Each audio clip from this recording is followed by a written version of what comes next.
చాలా సందర్భాల్లో మన గూడు చెదిరిపోయినట్లు మనకు అనిపించవచ్చు. గత మాసాల్లో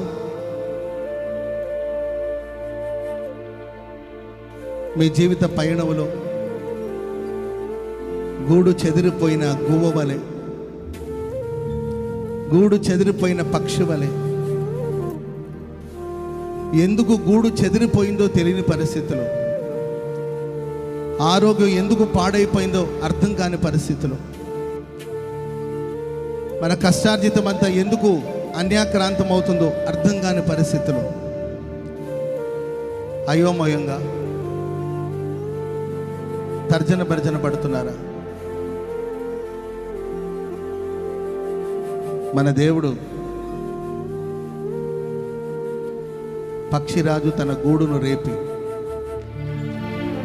తన రెక్కల మీద తన పిల్లల్ని మోయునట్లు మనల్ని మోయాలని కోరుకుంటున్నాడు.